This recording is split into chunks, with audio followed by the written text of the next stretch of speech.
So we are in 15th chapter, resuming from verses 15. Sarvasya chaham hridi sannivisto Sarvasya chaham hridi sannivisto matta smritir jnanam apohanam cha Mata smritirjnanam apohanam cha vedesya sarvairahmeva vedyo Vedaischa sarvairahmeva vedyo vedanta kridveda videva chaham. Vedanta kridveda vidyeva chaham. I am seated in everyone's heart, and from me come remembrance, knowledge, and forgetfulness. By all the Vedas I am to be known. Indeed, I am compiler of Vedanta, and I am knower of the Vedas. See, sometimes you want to do something, you are at a job interview, and you forget what to say. It's not like you don't have knowledge. You have 20 years experience in software. But when the question is asked, you cannot speak. And then you wonder why. So this verse answers that. Right? You get remembrance, materially and spiritually, and forgetfulness also from the Lord.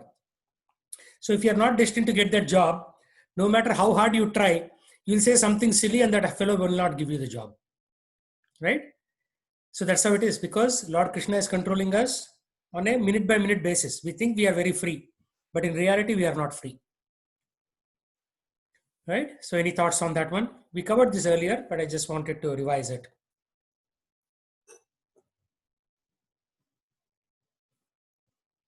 Any thoughts?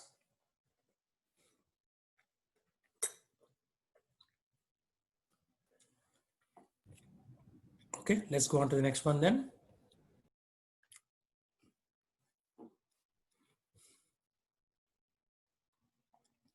Dvavimau purushau loke Dvavimau purushau loke Ksharaschakshara evacha Sharashchakshara evacha Ksharaha sarvani bhutani Ksharaha sarvani bhutani Kutasto akshara uchyate.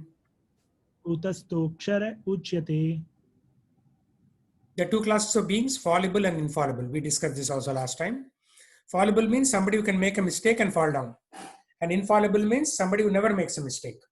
So we are all fallible creatures, and Supreme Lord Krishna is infallible. So there are many differences. This is one of the differences between us and the Lord. We make mistakes, but the Lord never makes mistakes. Or even if he apparently makes a mistake, what happens? It is just to teach somebody a lesson or give some knowledge. And then in the spiritual world, we also become infallible. There is no old age, no birth, no death. Kshara sarvani bhutani. Any living entity who has come in contact with matter, beginning from first created being Brahma, down to a small ant, is changing its body. Therefore, they are all fallible. In spiritual world, however, they are liberated in oneness. Oneness means oneness of purpose, which is Krishna's pleasure. So everybody in spiritual world is working for Krishna's pleasure, and everybody in the material world is working for somebody else's pleasure. So you may be working for your family's pleasure, your boss's pleasure, your nation's pleasure, but not Krishna's pleasure. That is the difference between spiritual world and material world. But it is possible to change our consciousness. That's what is being said here. 15:17.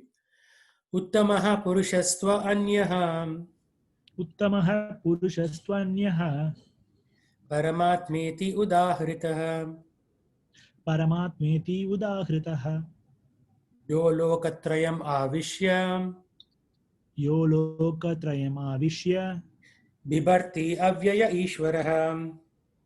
Bibharti avyaya ishvaraha. Besides these two, means fallible and infallible, there is the greatest living personality, the Supreme Soul, the imperishable Lord himself. So those fallible, infallible, we are fallible in the material world and we become infallible in the spiritual world. But Lord is always infallible, means it doesn't make any mistakes. That's it. And he is entering the three worlds to maintain. Some of whom are conditioned and some of whom are liberated. So are we conditioned or liberated? Conditioned. Conditioned, yeah, needless to say. Because somebody is dragging us all the time. right? If you are liberated, then we'll be operating in a different platform. Here we are pulled by the pulls and pushes of material society, mostly by our boss, because we need a salary. Pretty much our entire life is controlled by meaningful life, right? From 8 a.m. to 5 p.m., which is the crux of the energetic time, is controlled by our boss, practically. So in the Upanishad, it says, Nityo Nityanam Chetanas Chetananam Eko Bahunam Yo Vidayati Khaman. So there is one maintainer who is maintaining all the other people.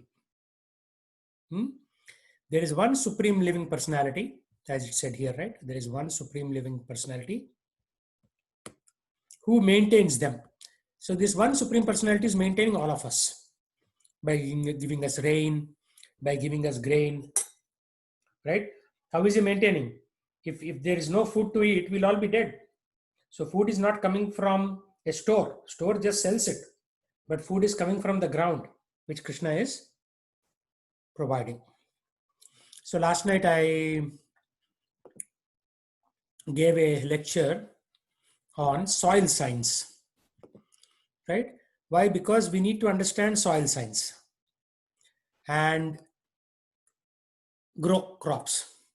Because what happens if you don't do that, all these other things will not really help us. So this is soil science lecture. You can hear a little bit. Yes, Prabhu. Okay. So today's topic is soil science, because without knowing soil, you cannot do anything in terms of farming, right? So we have an institute here, Samravesh Institute of Technology and Advanced Sciences, established by Harulas Maharaj. And I am the first professor for that. So we are hearing from me. Hopefully this will also grow over a period of time. People will learn, inspired by Swami Prabhupada, by my Guru Maharaj, Bhaktika Swami Maharaj, and the local Acharya, Harulas Maharaj. Okay. So we'll recognize soil as an important resource for serving Krishna by growing things uncontaminated by materials. Describe basic soil properties from a Vaishnava farm perspective. Determine basic soil properties and limitations by observing a soil profile, and provide encouragements from Varnashrama projects. So it's very important to understand soil, because ultimately this is what is providing us food. You cannot eat computers, you cannot eat Tesla cars, you cannot eat anything, you cannot eat rubber tires. You still need to eat, right? So the science dealing with soil as a natural resource on the surface of earth includes pedology. Pedology is a science of genesis, how soil came into being, how you classify soil and how you map it, the physical, chemical, and biological fertility and properties of these soils. So these are classic definition by a university professor in America. So soil fertility is like nutrient properties, because soil is basically rocks that have been pounded by millions of years of earthly processes, geologic processes, but then rocks don't have energy. So where is the energy coming from? It's coming from nutrients, which means biological matter within the soil. Then there is chemistry. You have chemical constituents, chemical properties, and chemical reactions. Then you have soil physics, like, if you put one type of sand on top of clay, how is it going to sink, versus if you put clay on top of sand, how will it sink? So these are all very important, right? Because once you start any activity on the soil, you need to understand how these interactions happen. Then you have soil microbiology, dealing with microorganisms, population, classification, and the role of transformations. Then how do you conserve soil? Erosion is a major thing. Like if you see the Ganges Delta, so much of erosion is happening and all the nutrients are going into Ganga, so that the coastal, along the coast of the Ganges River, the fertility is going down. So unless somebody does something about it, there is a certain process by which your topsoil is lost, right? And same thing is happening with the Mississippi River in America, and more closer to the Seattle area, we have the Columbia River. And you should see, like the American Indians used to live exclusively on the Columbia River. They used to, transportation, it used to be like a highway, boats going every day with produce, with grapes, with raspberries, with cranberries, with blueberries, and they used to transport a lot of minerals on the Columbia River. And now all that ecosystem has been broken because of fossil fuels, which means petroleum-driven trucks on the highways. So we destroyed one way of transportation and we created a new way of transportation. And then soil pedology, as I talked about, dealing with the genesis, how soils come into being. So typically everything starts with rocks, right? Igneous rocks means coming from lava. So this is there online in my channel, so you can see it at your leisure. But the whole idea is, unless we learn about soil, we cannot do farming. And without farming, you cannot have food. Today you have food, but tomorrow supply chains can collapse. So Srila Prabhupada wanted us to basically pursue this, right? Pursue growing your own food. At some point, if you grow your own food, you are not dependent on the structure of the society. So it is continued to say here, the Supreme Personality of Godhead who maintains them gives them all facility of enjoyment according to different work. So everybody is enjoying in this material world, and we are suffering also because it's not 100% enjoyment. Supreme Personality of Godhead is situated in everyone's heart as Paramatma. Right? A wise person who can understand him is eligible for attain perfect peace, not others. So if you minus God, everything becomes so stressful. Oh, I have to do everything. But if you plus God, then everything becomes pretty easy. You say, oh, this is how God designed it. So there is no question of anxiety or stress. Yasmaksharam atitoham. Yasmat ksharam atitoham. Aksharaadapi chottamaha. Aksharadapi chottamaha.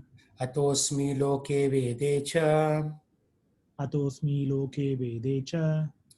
Pratitaha purushottamaha. Pratitaha purushottamaha. Because I'm transcendental, beyond both the fallible and infallible. Remember, they talked about fallible and infallible. Fallible means making mistakes, infallible means not making mistakes. But the Supreme Lord is transcendental, means he's beyond these two, even higher than that. I am the greatest, I am celebrated both in the world and in Vedas as that Supreme Person. If you look at any Vedas, any Upanishads, they always say, Devati Deva, Sarva Shrestha, all these, highly qualifying terms are meant for the Supreme Lord. So Krishna is saying, whenever you look at all these Vedas, Upanishads, whoever is being glorified is me. Right? So Sarvana, read the purport. Purport based Bhaktivedanta Swami Prabhupada ki jai. No one can surpass the Supreme Personality of Godhead, Krishna, neither the conditioned soul nor the liberated soul. He is therefore the greatest of personalities. Now it is clear here that the living entities and the Supreme Personality of Godhead are individuals. The difference is that the living entities, either in the conditioned state or in the liberated state, cannot surpass in quantity the inconceivable potencies of the Supreme Personality of Godhead. It is incorrect to think of the Supreme Lord and the living entities as being on the same level or equal in all respects. There is always the question of superiority and inferiority between their personalities. The word Uttama is very significant. No one can surpass the Supreme Personality of Godhead. The word Loke signifies in the Paurusha Agama, the Smriti scriptures, as confirmed in the Nirukti dictionary, Lokete Vedartho Nina. The purpose of the Vedas is explained by the Smriti scriptures. The Supreme Lord, in his localized aspect of Paramatma, is also described in the Vedas themselves. The following verse appears in the Vedas, Chandogya Upanishad 8.12.3. Tavat Esha Samprasado Smat Charirat Samutaya Param Jyoti Rupam Sampadya Swena Rupenabhi Nishapadyate Sa Uttama Purushaha. The super soul coming out of the body enters the impersonal Brahmajyotir. Then in his form, he remains in his spiritual identity. That supreme is called the Supreme Personality. This means that the Supreme Personality is exhibiting and diffusing his spiritual effulgence, which is the ultimate illumination. That Supreme Personality also has a localized aspect as Paramatma, By incarnating himself as the son of Satyavati and Parashara, he explains the Vedic knowledge as Vyasadeva. Yeah, so basically here, the purport Swami Prabhupada introduces how Vyasadeva is the author of all these different Vedic and Upanishad lectures and how that information is being given. Right, so the same Supreme Personality is exhibiting and diffusing his spiritual effulgence. Means even the Brahmajyoti comes from the Supreme Lord.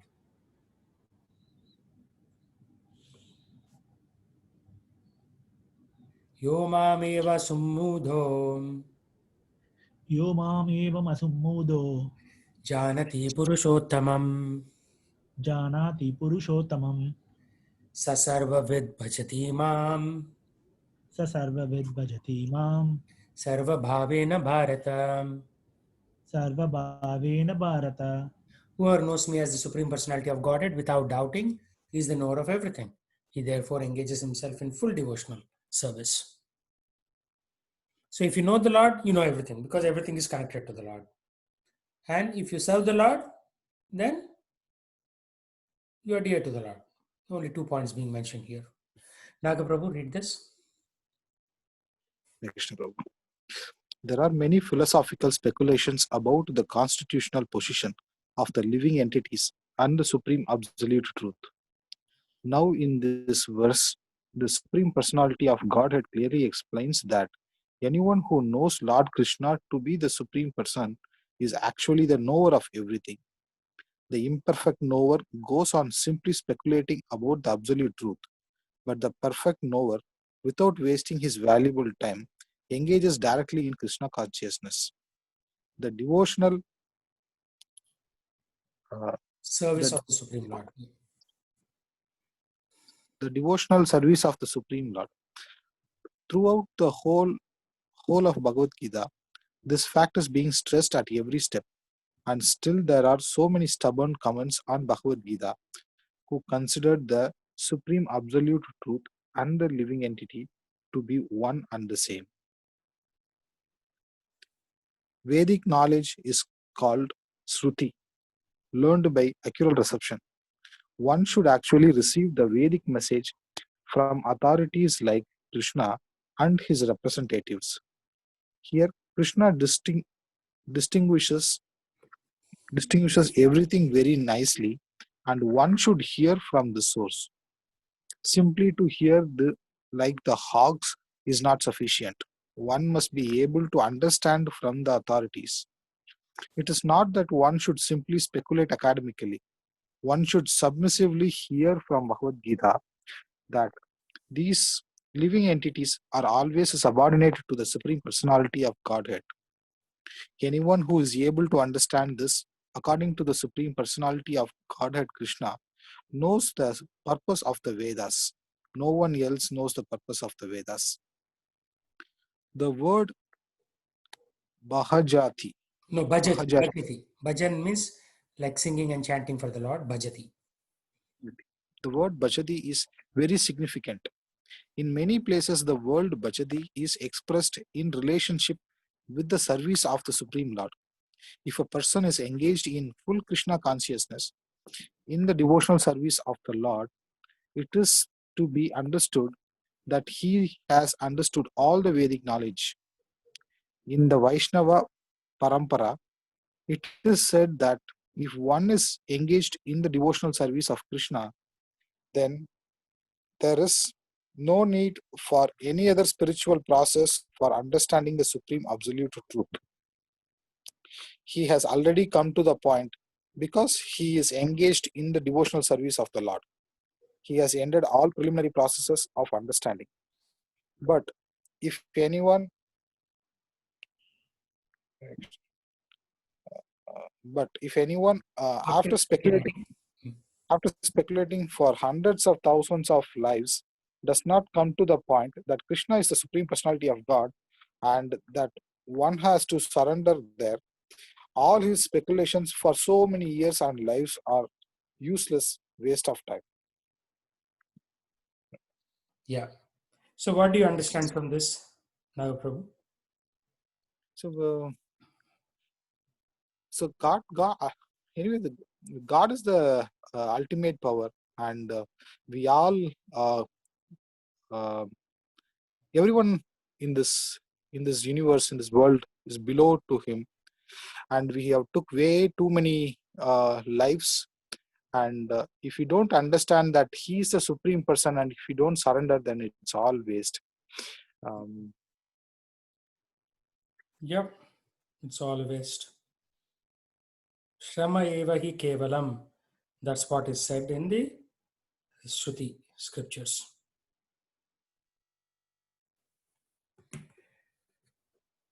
So we have to do something significant, not just shrama. Shrama means just effort. Eva kevalam means only effort, but no result. Another point is Vedic knowledge is called Shruti. Shruti means hearing from authorities. So we need to hear from authorities like you're doing right now, we are all doing, and continue to do so. And it will work wonders. You'll be amazed at what wonders it will work over a period of time. Nothing will happen in one day, but over a period of 5-10 years, you will see the difference.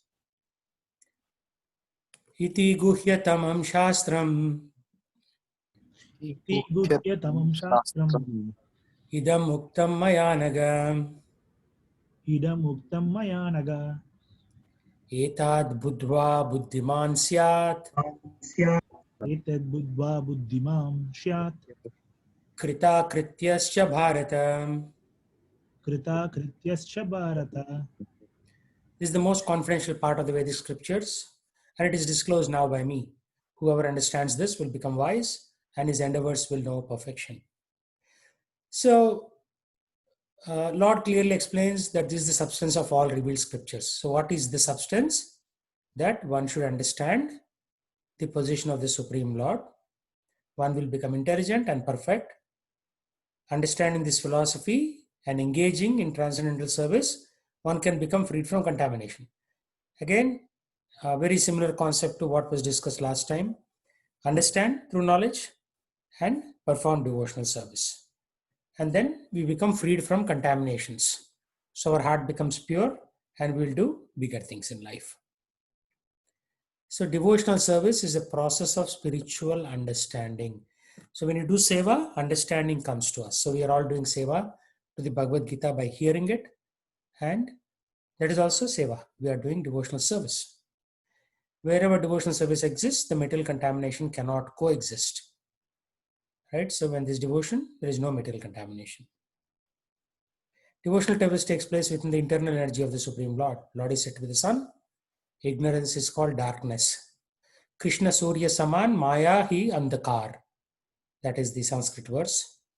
Krishna is Surya, like Saman. Saman means similar to Surya. Maya hi Andhakar. Maya is darkness. So when Krishna is there, Maya na adhikar, means there is no adhikar or no influence of Maya when Krishna is present. So if you perform devotional service under proper guidance of spiritual master, no ignorance. So everyone must take to this consciousness of Krishna, perform devotional service. However intelligent he may be, he's still perfectly intelligent. I mean, that person may not be very intelligent in terms of making money, buying and selling stocks, buying and selling land. So in the material sense, right, people say, he's not very successful. He's like, he tried a few things, but he was more or less a failure. That is how materialists will estimate a person who is, making too many mistakes like that. But here Krishna's point is, if you understand the devotional service, then, you are intelligent because you are already performing seva to the Lord. Anaga means sinless one. Unless one is freed from sinful reactions, very difficult to understand Krishna. So we are getting freed from sinful reactions by the process of understanding Bhagavad Gita.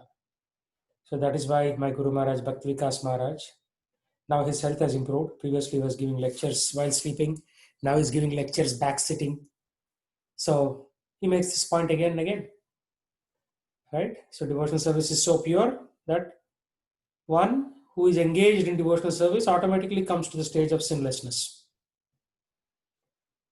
So yeah, this is how it is. Krishna has explained it. Swami Prabhupada has explained it. So we should take it up. So take it up means what? Take it up with the seriousness. Tivrena bhakti yogena. Means you can do casually also and spend the rest of the life maybe giving 1% of your time to Krishna. Or you can take it seriously and give 50% of your time to Krishna. And the result will be proportionate. Right? The more you put in, the more you get out. So we need to surmount the weakness of the heart. This is called Hridaya Daurbalyam. Because our heart will be like, I'll do it tomorrow, I'll do it day after tomorrow, under ignorance, right? We keep on pushing it out because our heart is not strong. See, note that it doesn't say weakness of the brain, because according to Vedic technology, heart is the center of all decision making, not brain. Brain is just like, like a RAM. You just are storing bunches of data. But ultimately, the heart needs to make the decisions. So why do we fall down? Fall down means we make so many mistakes that we are not doing it properly anymore. Because of our desire to lord it over material nature. Anybody that you see, right, is trying to expand their influence, expand their wealth. If you look at all the top corporations, they want to do more. Like Facebook has started videos. Because YouTube has videos, Facebook now wants to get into that space. So this will keep on continuing. These things will keep on continuing. Because we have the propensity to lord it over material nature. So when we have that propensity, we get attached to matter and possession of matter. I want this, I want that, I want this, big house, I want this, that. I mean, everybody needs a house. But lording it over is when you go outside of your necessity, right? So you may need like a 2-bedroom home, but you want a 6-bedroom home. So that is possession of matter. The problems of material existence are due to weaknesses of heart. So because we had that weakness of heart to begin with, we are here in the material world. So we have to strengthen the heart through regular hearing and hearing of Bhagavad Gita and chanting of the Holy Name. Ultimately, it all comes down to same thing. You're not learning anything new, right? So you are saying, how do I reduce the weakness of my heart and do devotional service? Like in the last 4 or 5 verses, we didn't learn anything brand new. We said there are fallible people who make mistakes in the material world and infallible people who don't make any more mistakes, and therefore they are in spiritual world. And above these two categories of individuals is the Supreme Personality, where there is no question of fall down. He is running the show. So everybody is an individual soul, but some souls, like the super soul, Paramatma, is stronger than the other souls. And why did we fall down? Because of weakness of heart. Hridaya Daurbalyam. Hridaya means heart, Daurbalyam means weakness. So we need to fix that. So that thus ends the purports of 15th chapter. So any questions before we go to the next chapter?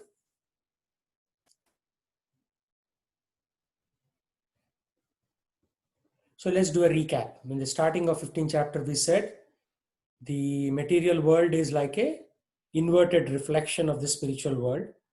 Everything in spiritual world is perfect and everything in material world is imperfect because it's just a reflection. And Lord Krishna says in verses 1, 2, and 3 that we should take the sword of knowledge. Sword is used to cut. Like even your kitchen knife can cut, but sword is like very long, right? 4 feet long or 3 feet long, and you cut it really hard. So using the sword of knowledge. So with knowledge, you can cut down this attachment to this reflected world. Actually, we are enjoying only reflection right now. This material world or Maya is just a reflection. But the real thing exists. For a reflection to exist, just like if you go to Lake Sammamish, there are trees along the banks. And in the water, you see a reflection. You cannot say reflection is false. It is real, actually. Reflection is real because the reality is there on the bank as a real tree. But reflection is false in so that you cannot do anything with it. That's why in the material world, we try to be happy, but we are never happy. There's always some headache. If it's not corona, it will be borona or something else that will come. Right? You can never be happy in the material world because this is just a reflection. So Krishna says that armed with the sword of knowledge, you should cut down these trees of the perverted reflection of the spiritual world and go to the real one. The real one exists. It's not like reality doesn't exist. Cut out the reflection and come to the reality. And if you do that, everything is fine. Okay, let's go to 16. So, as I was mentioning, I gave a seminar a couple of days ago on aerial overview of Bhagavad Gita. I want you to hear this because then you will know where we are in this whole 17 context. years ago, I started my journey of the Bhagavad Gita, and I did not know where to start. And a lot of senior devotees and disciples of Swami Prabhupada were trying to teach me how to basically understand the Bhagavad Gita. And over the last 17 years, I improved upon my understanding, and I tried to present it to you in a very short time frame. Bhagavad Gita has 18 chapters. Chapter 1 is observing the armies on the battlefield of Kurukshetra. So here, this is also called Arjuna Vishada Yoga. Every chapter in Bhagavad Gita has a title, Yoga. Here, Arjuna is in Vishada, means he's lamenting to fight or not to fight, because once he starts fighting, a large number of people, 640 million people to be precise, will be killed on the battlefield of Kurukshetra near modern-day Delhi. So he describes 5 reasons. One is, I don't want to fight because it is against compassion. Second is enjoyment. If everybody dies, who will I enjoy with? Destruction of family tradition. Then who will do Pinda Pradhan? Fear of sinful reactions. Because if I kill, it is sin. And finally, indecision. And in chapter 2, the Lord summarizes what is to come in the remaining 16 chapters. He talks about Karma Yoga, he talks about Jnana Yoga, Dhyana Yoga, finally how to understand him through bhakti, but at a very summarized level. Primarily, he focuses on the science of the soul. He spends no less than 20 verses describing the qualities of the souls, that it cannot be cut by weapons, it cannot be burnt, it cannot be killed, it cannot be divided or subdivided. And then towards the end of the second chapter, he also talks about how to control senses. He says mind is above the senses, so mind can control the senses. Intelligence is above the mind, so intelligence can reign in the mind if mind starts wandering off, like it happens to us most of the time. And then finally describes the cause of anger. We become angry because we look at sense objects. Maybe I'm looking at an iPad or a TV or some book or a Tesla and get attracted to it. And when I don't get it, I become angry. So Dhyayate Vishwapunsha, Sangasteshu Pajayate, Sangat Samjayate Kama, Kama Krodha Bijayate. In this way, anger arises, Kama, Krodha Bijayate. The Bija is Kama, and then Krodha comes. And in chapter 3, the Lord talks about Karma Yoga. Karma means action, and Yoga means linking from the soul to super soul, Paramatma, through action. So he talks about what is good karma, what is bad karma, what is akarma, karma that doesn't bind the soul to this material world. And then chapter 4, he gives Jnana Yoga. So that is a transcendental form of knowledge. Transcendental means something that crosses over the 3 gunas or modes, mode of ignorance, mode of passion, mode of goodness. And then in chapter 5, he talks about Karma Yoga, but in relationship with Lord Krishna. So it is Krishna Karma Yoga. So in this chapter, he basically asks us to do karma, but for the sake of Krishna. So when karma done for sake of Krishna matures, it becomes Dhyana Yoga. You are meditating on the Lord's actions. So Dhyana Yoga, there is a little bit of dhyana in most religions, but not to the extent that is described in the Bhagavad Gita. And then in chapter 7, the Lord talks about knowledge of the Absolute. So chapters 3 through 6 essentially form what's known as the yoga ladder, a step-by-step ascending process in the yoga ladder. And then in chapter 7, Lord Krishna gives knowledge about himself. He talks about how, he is the sun and the moon, how is the taste of water, Rasoham Apsu Kaunteya. In this way, he gives a description of everything. And then in chapter 8, he gives the art of dying, how to die without getting impacted. So in chapter 8, he talks about what is the destination of a yogi, what's the destination of a yogi who has not finished his general improvement or the purification process of the heart.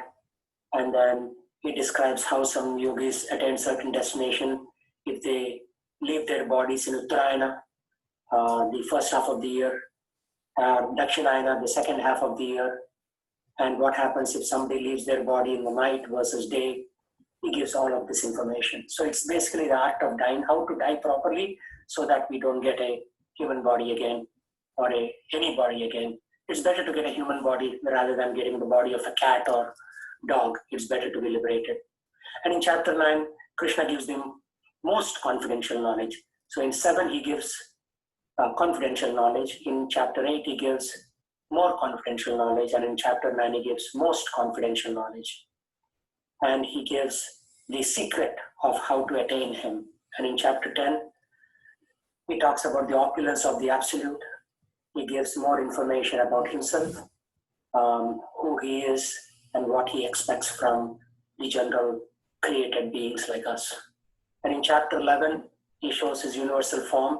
And this is an important thing because in future, people will come and claim themselves to be God. So if anybody claims to be God, then they need to show the universal form or the Virat Rupa. And in chapter 12, he talks about devotional service, the Bhakti Yoga, culmination of Bhakti Yoga. Essentially from chapter 7, it is a Bhakti Yoga ladder, 7, 8, 9, 10, 11, and 12. So he takes us to the peak in chapter 12 around what devotional service is.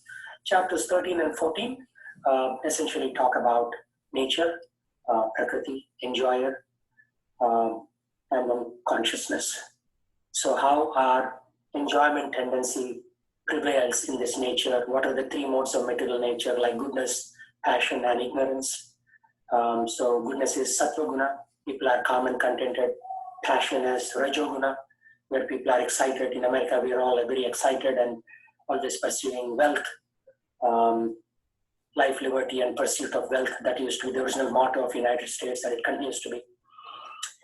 And then he talks about mode of ignorance, where people are lazy and dull. So essentially, he says we have to rise above these 3 modes. Get out of mode of ignorance, come to mode of passion. Get out of mode of passion, come to mode of goodness. Get out of mode of goodness and come to pure goodness, Shuddha Sattva. And he continues that discussion in chapter 14, the 3 modes of material nature. And then finally, in chapter 15, he talks about some more bhakti, but at a very high level. So this is called Purushottama Yoga. Remember I said every chapter in Bhagavad Gita is a form of yoga. So here he talks about how we need to, with the sword of determination and with the sword of knowledge, cut through various branches of the tree, a deep-rooted tree, which is upside down. So the tree in the spiritual world is normally with the root down and the branches upwards, and in the material world it's 180-degree reflection. So root upwards and branches downwards. So he's saying use the sword of knowledge and cut it down. Cut down these various illusions and misconceptions so that we can attain to the Supreme Person through renunciation, giving up of various conceptions, various attachments. And in the chapter 16, he talks about different kinds of people, divine people and demoniac people. And in chapter 17, he talks about divisions of faith. Why are there so many religions? If God is one, yes, but people have different propensities. They are in these different modes. Some are in the mode of goodness, some are in the mode of passion, some are in the mode of ignorance. So if people are in the lower modes, like ignorance and passion, their destination is something different.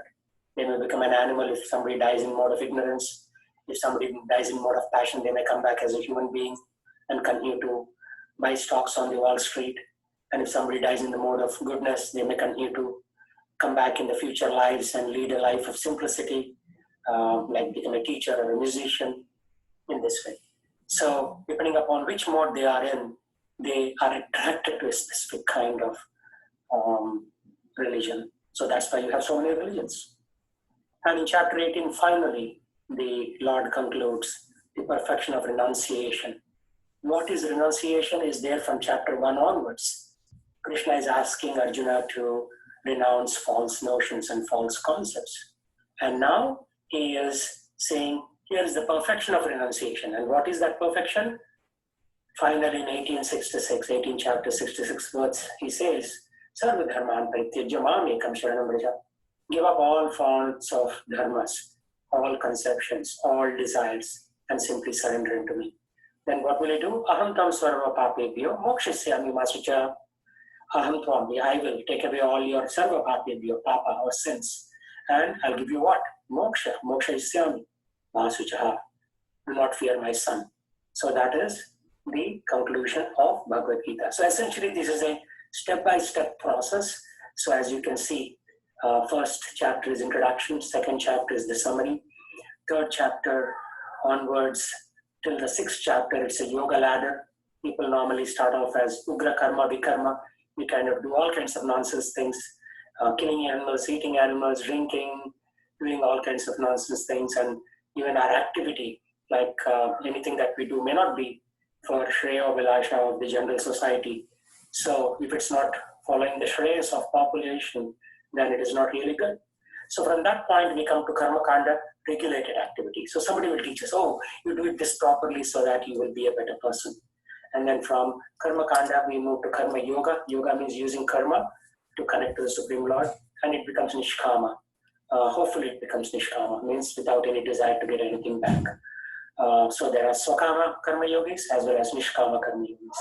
That matures into Jnana Yoga, where people attain more knowledge about spirituality, about the Supreme Lord, and where we need to go, and where we came from to begin with. And then finally, that matures into Dhyana Yoga, meditation. So yeah, Krishna says, Yogi Nama Sarvesham Madgate Nantaratmana Sradhavan Vajayutta Yomam Sane Yukta Tamovataha. So Sarvasreshta Yogi, who is that? Somebody who is always 24/7 thinking of me in heart of hearts. That's what the Supreme Lord concludes. And then once we have that maturity of Dhyana Yoga, then we move to Bhakti Yoga, the middle chapters that we talked about, which is chapter 7 through 12. And then once we go through that Bhakti, Krishna gives a little bit more Jnana. So what is that Jnana he gives us? He talks about nature, the enjoyer consciousness, and the three modes of material nature. And then he puts a little bit of icing on the top.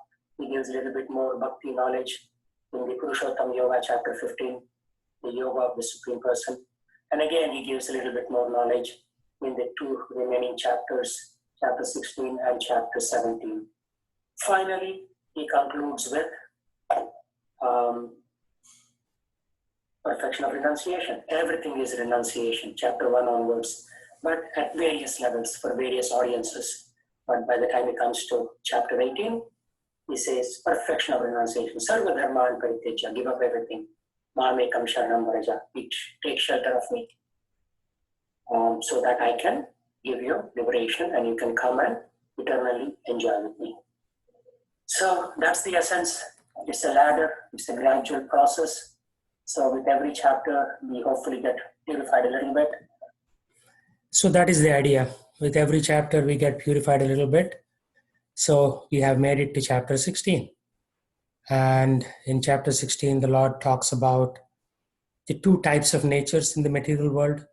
Some people are inherently divine qualities. They still need to work on it so that they can get liberated at the right time, in the right consciousness.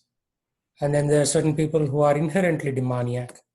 They always want to destroy things and things of that sort. So both these natures are discussed in chapter 16. So let's get our feet wet in this. Shri Bhagavan Uvacha श्रीभगवानुवाच Abhayam sattva samsuddhir अभयं सत्त्वसंशुद्धिर् dhyana yoga vivastitihi ज्ञानयोगाविवस्थितिः dhanam damascha yajnascha दानं दमश्च यज्ञश्च swadhyayastapa arjavam. स्वाधायस्तप आर्जवम्. It's swadhyaya, means self-study, right? Self-study of the scriptures. Adhyaya means adhyayan means learning. Swa means self-study. Ahimsa satyam akrodas अहिंसा सत्यम अक्रोधस् tyagaha shantirapaisunam त्याग त्याग त्यागसंतिर अपशुनम् daya bhuteshva aloluptam दया Bhutesh अलोलुप्तम mardavam hriri achapalam. माधवम हृदि अका अचापलम Achapalam, yeah. Tejaha kshama dhriti saucham तेज कृस तेजसमा दृष्टि सचम adroho nati manitam अद्रोनातिथि मानिता bhavanti sampadam daivim भवन्ति सम्पतं दैवीम् abhijatasya bharata. अभिजातस्य Bharat. So this is like a complete list of qualities Krishna is giving.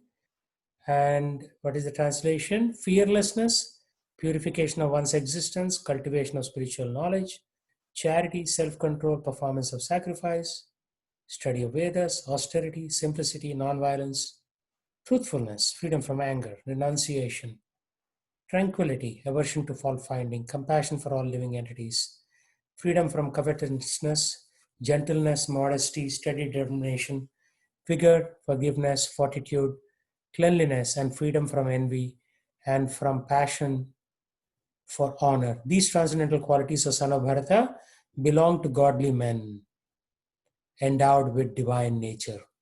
So this chapter is Daiva Asura Sampad Vibhaga Yoga. Daiva means divine, Asura means non-divine or demoniac. So their qualities, Sampad Vibhaga. Sampad means qualities, Vibhaga means divisions, delineation. So now he's giving a lot of good qualities. So if you put all these qualities, right, I don't know if we have all these qualities. That's the problem. So which means we are not really divine. There is still some demoniac nature in us. So we have to fix that, right? Especially aversion to fault finding. We are very good at fault finding. If you find fault in somebody, we'll pounce on that individual, right? And do we have compassion for all living entities? Probably not. Freedom from covetousness means I want this, I want that. You always want things. So that itself is, there's no freedom, right? We may have a little bit of gentleness till we are provoked, right? Once somebody provokes us, all the gentleness goes outside the window and we'll be our nature, real nature comes out. Forgiveness, are we able to forgive people properly? Cleanliness, do we have that? Freedom from envy. We're always envious of somebody or some situation, right? It doesn't have to be somebody who's more wealthy than us. Even if they are poorer than us, if they have something that we don't have, we become envious of them, right? So these are the things that are qualities for divine nature. Okay. So Kritika Mataji, are you in a place where you can read the purport?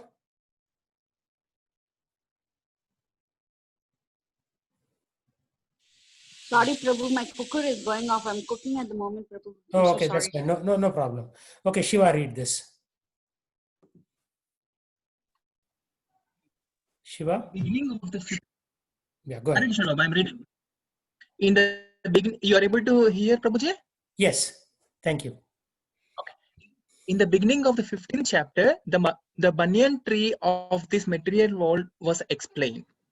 The extra roots coming out of it were compared to the activities of the living entities,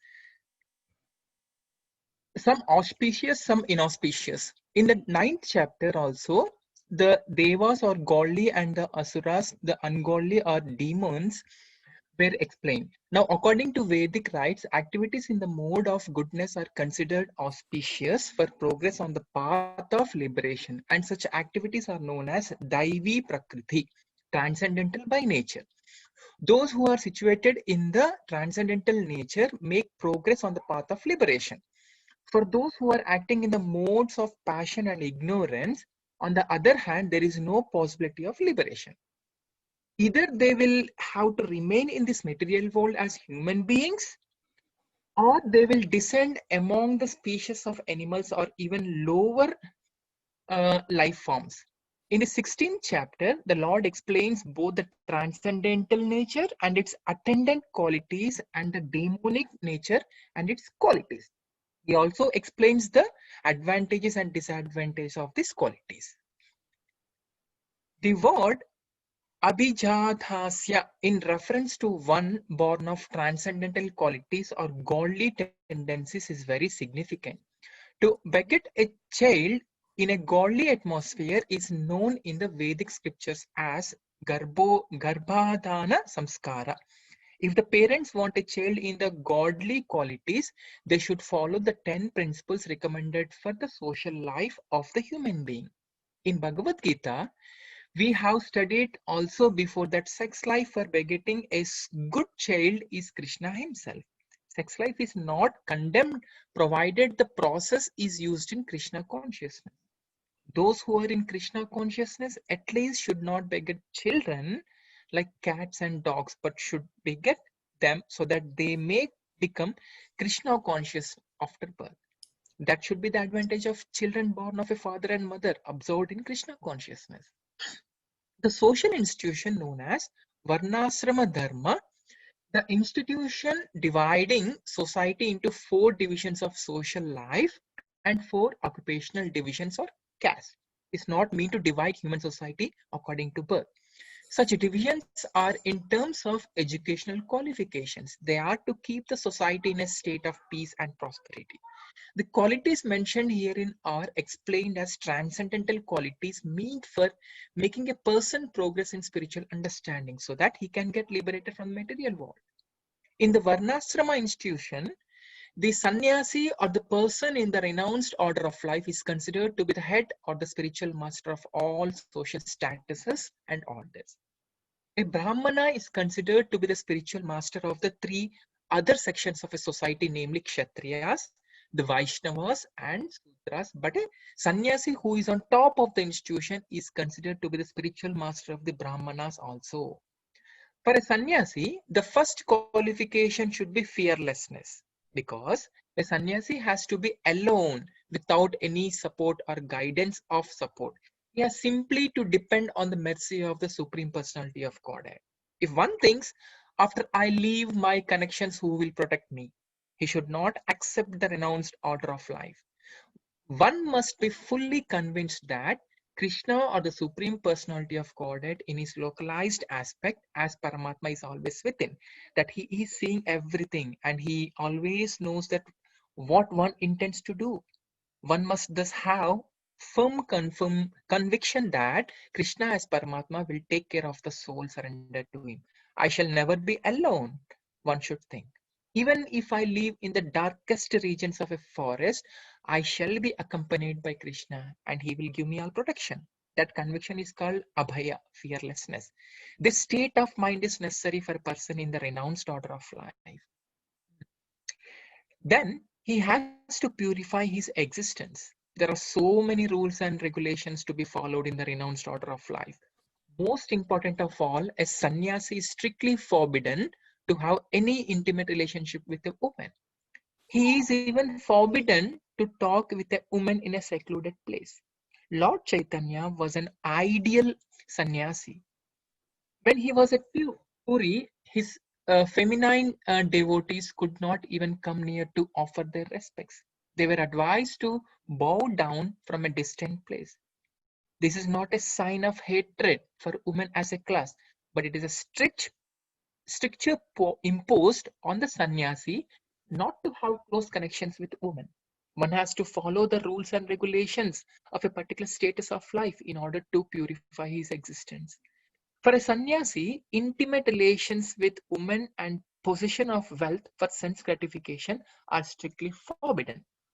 The ideal sannyasi was Lord Chaitanya himself, and we can learn from his life that he was very strict in regards to women. Although he is considered to be the most liberal incarnation of Godhead, accepting the most fallen conditioned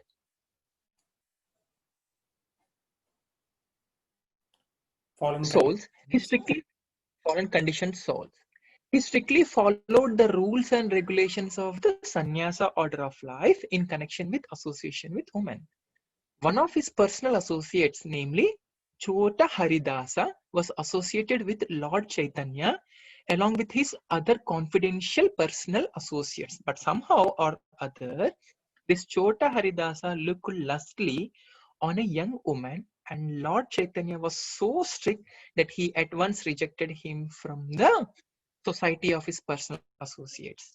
Lord Chaitanya said, for a sannyasi or anyone who is aspiring to get out of the clutches of material nature and trying to elevate himself to the spiritual nature, go back home, back to Godhead, for him, looking toward material possessions and women for sense gratification, not even enjoying them, but just looking toward them with such a propensity so condemned that he had better commit suicide before experiencing such illicit desires.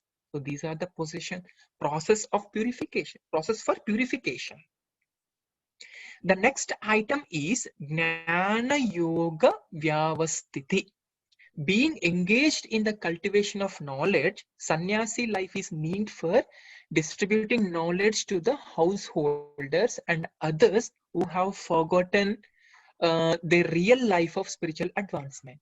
A sannyasi is supposed to beg from door to door for his livelihood. But this does not mean that he is a beggar.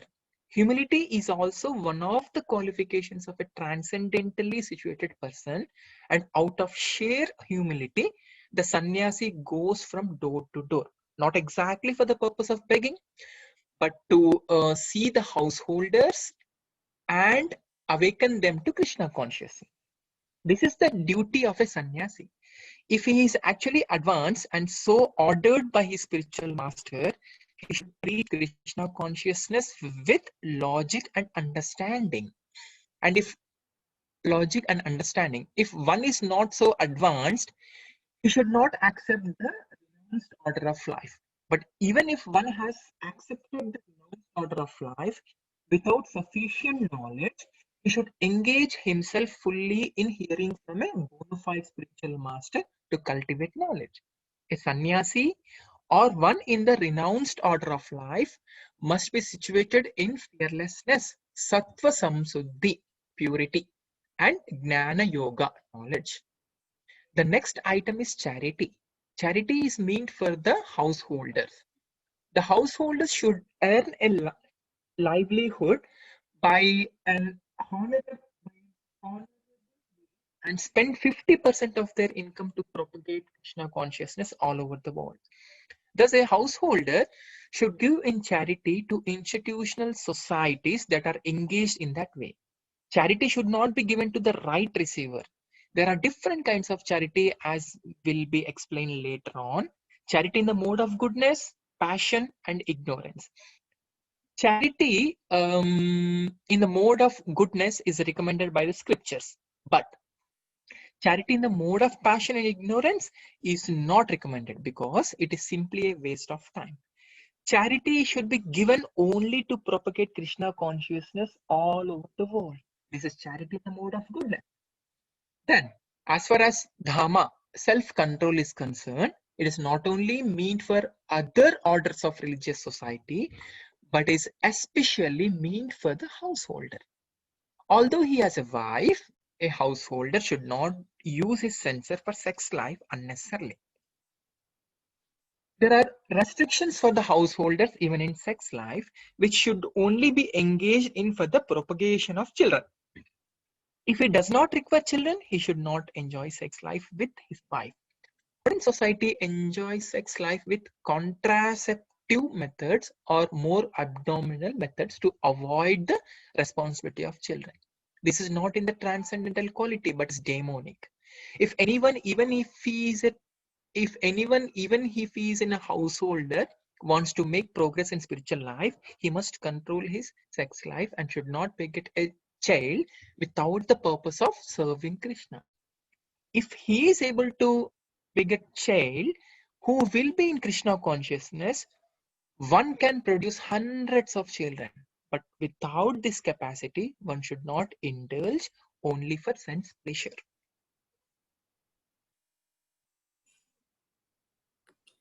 Sacrifice. Okay, sacrifice is another item to be performed by the householders because sacrifices require a large amount of money. Those in other orders of life, namely Brahmacharya, Vanaprastha, and Sannyasi, have no money. They live by begging. So, performance of different types of sacrifice is meant for the householders. They should perform Agnihotra sacrifices as enjoined in the Vedic literature. But such sacrifices at the present moment are very expensive, and it is not possible for any householder to perform them. The best sacrifice recommended in this age is called Sankirtana Yajna. This Sankirtana Yajna, the chanting of Hare Krishna, Krishna Krishna, Hare Hare, Hare Rama, Rama Rama, Hare Hare, is the best and most inexpensive sacrifice. Everyone can adopt it and derive benefit. So these three items, namely charity, sense control, and performance of sacrifice, are meant for the householder. This Svadhyaya Vedic study is meant for Brahmacharya or student life. Brahmacharis should have no connection with women. They should live a life of celibacy and engage the mind in the study of Vedic literature for cultivation of spiritual knowledge. This is called Svadhyaya.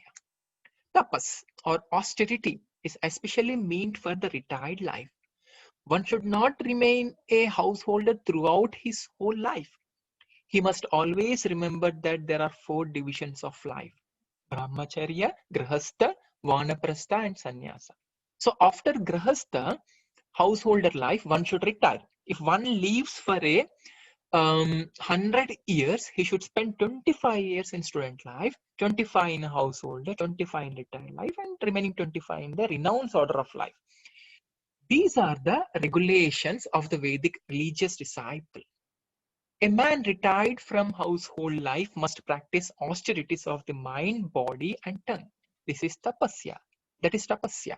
The entire Varnashrama Dharma society is meant for tapasya. Without tapasya or austerity, no human being can get liberation. The theory that there is no need of austerity in life, that one can go on speculating and everything will be nice, is recommended neither in Vedic literature nor in Bhagavad Gita. Such theories are manufactured by show bottle spiritualists who are trying to gather more followers. If there are restrictions, rules, and regulations, people will not become attracted. Therefore, those who want followers in the name of religion just to have a show only doesn't restrict the lives of their students nor their own lives. But that method is not approved by Vedas. As far as the Brahmanical quality of simplicity is concerned, not only should a particular order of life follow this principle, but every member, be he in the Brahmachari ashrama, Grihastha ashrama, Vanaprastha ashrama, Sannyasa ashrama, one should be very simple and straightforward.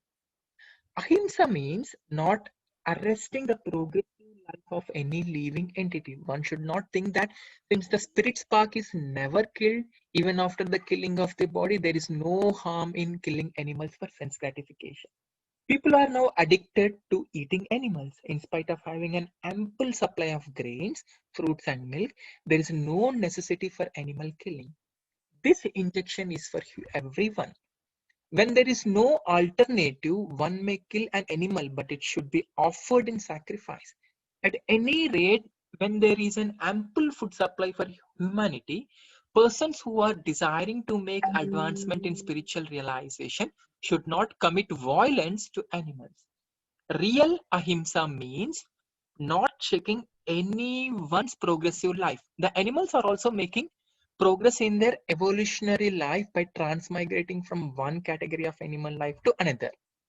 If a particular animal is killed, then his progress is checked. If an animal is staying in a particular body for so many days or so many years and is untimely killed, then he has to come back again in that form of life to complete the remaining days in order to be promoted to the another species of life.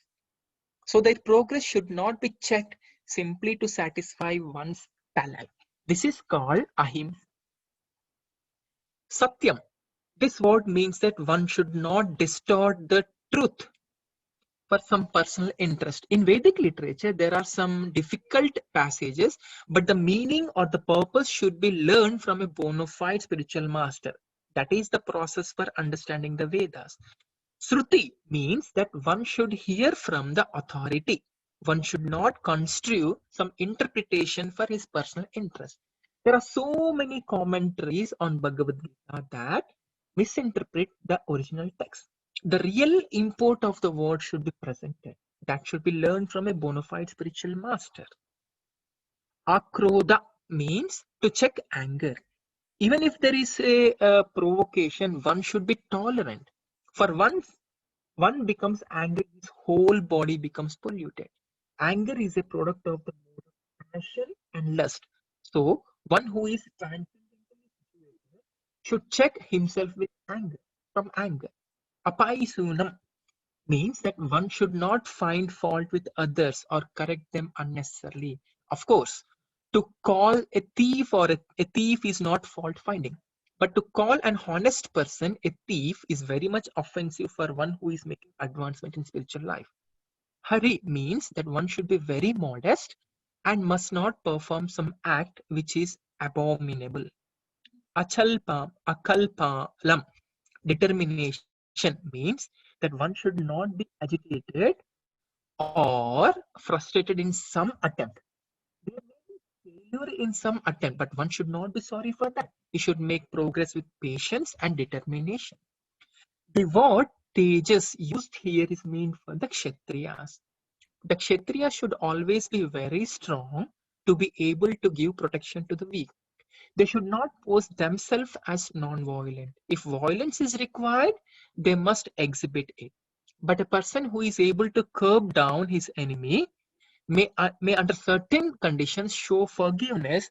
He may excuse minor offense.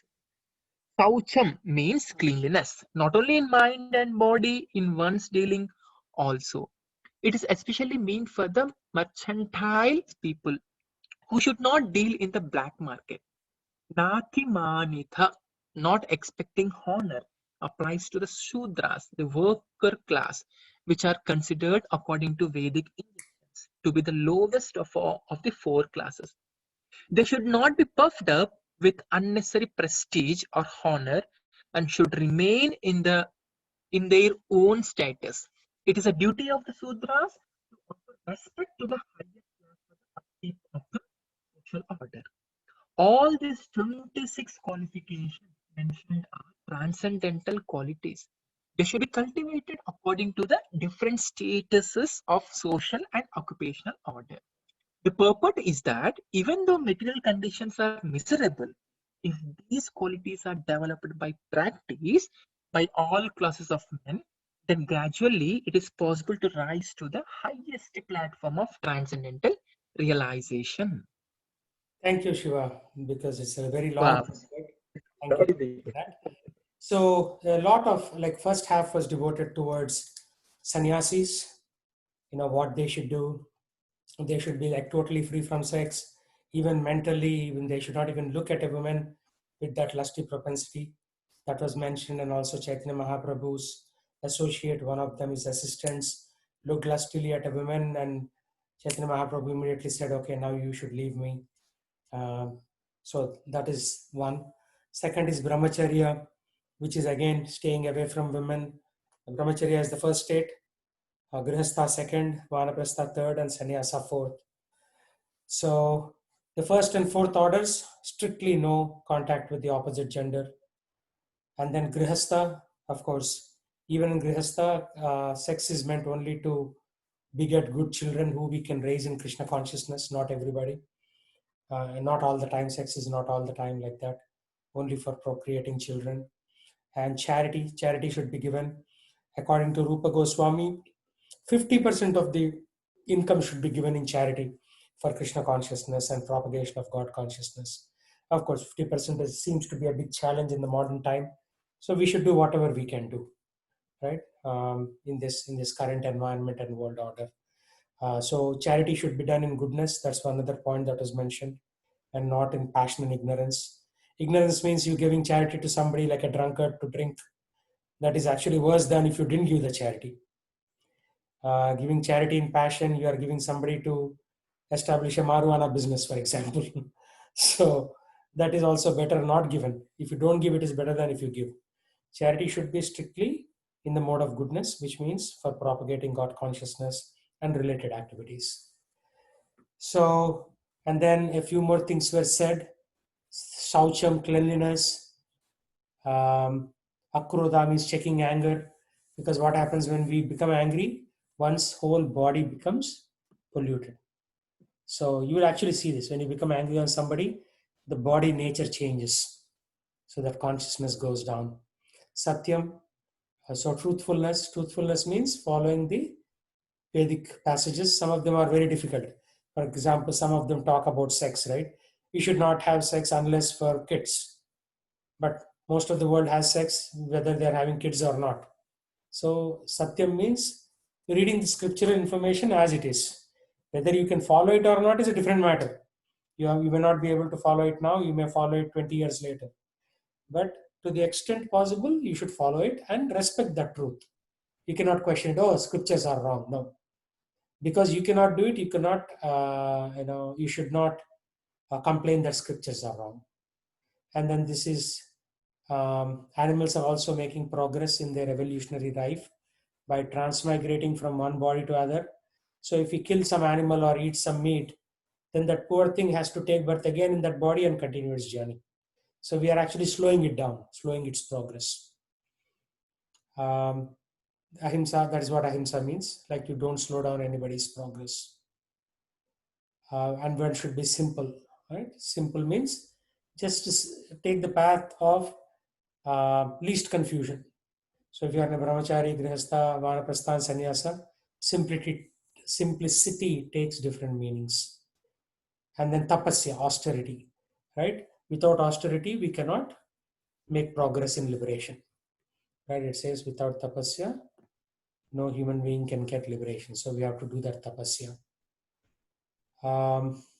So in this way, all these other things are reserved for brahmacharis and sannyasis, which we are not. We are all grihasthas, family men.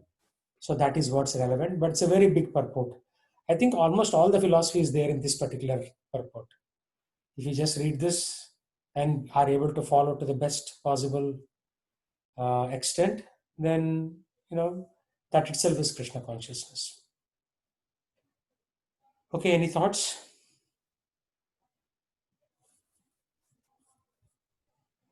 Okay, so let's chant. Sri Krishna Chaitanya, Sri Krishna Chaitanya,